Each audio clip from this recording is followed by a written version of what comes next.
This video is made to get your thoughts about the company known as Rare. Do you guys personally think they're still all that great, or do you think they have lost some of their charm? Personally, I believe their glory days are behind them.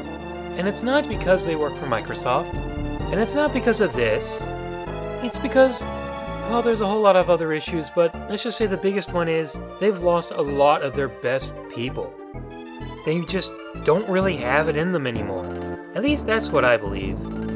And here's my reasoning behind that. Let's take a trip back to the NES days.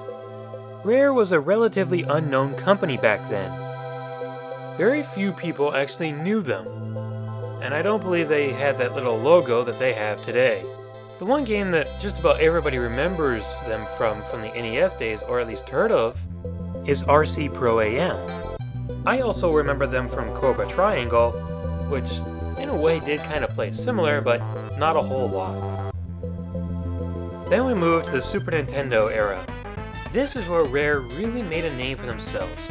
And the game that really made Rare a household name was Donkey Kong Country. This was the first time Rare was actually recognized for their work, or at least starting to become well known. Now, they didn't really have a lot of games for the Super Nintendo, and the Donkey Kong Country's trilogy came to an end just around the time the N64 launched. This is when Rare became noticed and critically acclaimed. They had games such as GoldenEye, Perfect Dark, Banjo-Kazooie, Diddy Kong Racing. I'm not sure about Killer Instinct. Was that on the 64? I'll have to look it up, and then write a note if it is or wasn't. And they also had Conker's Bad Fur Day. Oh, and Banjo-Tooie as well. Notice these games? I'm betting at least 3 of them are probably on your favorite N64 list. And when you look back at all the games that everybody says are the greatest on the N64, or at least when you think about all the games that you loved on the N64, Nintendo and Rare were the ones behind them. I mean, think about those games for a second. Do you remember any other company making that many good games for the N64? I certainly don't remember that many from Capcom, Konami, and Square Enix, known as Squaresoft, who had ditched Nintendo at that time. Just think about that for a second. Rare was responsible for making as many great games on the N64 as Nintendo themselves. That's amazing. Now we jump ahead to the GameCube era. And Rare only made one game, Star Fox Adventures. Well, they had 2 other games planned for the GameCube, but they had to be cancelled. Cameo was ported to the Xbox, and because production took so long, it was then ported to the Xbox 360, and Donkey Kong Racing was cancelled, which is a shame. And there was also supposed to be a Banjo-Kazooie game for the GameCube, at least rumored, and, well, a teaser trailer was shown, but it wasn't really that impressive, so there's a reason it was overlooked. Now, we don't really know exactly what it is. We don't know if Microsoft bought Rare, we don't know if Nintendo sold Rare, we don't really know for certain, and we don't really have a lot of evidence. Looking at Wikipedia, which is the only source I have for this, and apparently it's the only one that actually has some kind of source, the real story behind it, the brothers who created Rare sold their 51% stock to Microsoft. If you know anything about business, 51% means you own that company. Nintendo, well, I guess they figured they weren't really going to get a lot out of Rare, so they sold the rest of their shares to get whatever they could. Nintendo fans like myself, who loved the Rare games that were coming out, I mean, I'll admit it, I was absolutely heartbroken. I'm not afraid to admit that. I was heartbroken. It hurt. But it didn't hurt for very long because we see the games coming out for the Xbox, like Grabbed by the Ghoulies. No one really cared about that game. Then they get the next game for the Xbox, which is just a remake of Conker's Bad Fur Day, Conker Live and Reloaded. And while the game looked better than its N64 version, and it should, I've heard a lot of people say that they preferred the N64 version more. I can't really say anything because I haven't played either version.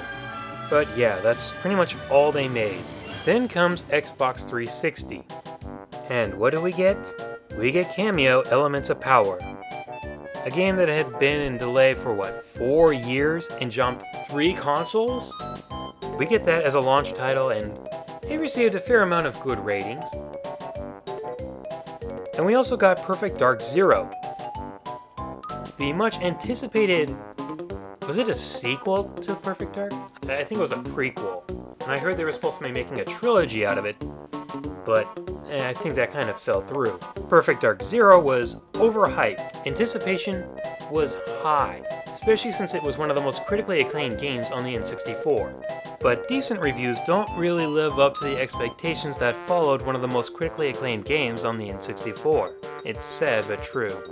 Then their next game comes out, Viva Pinata.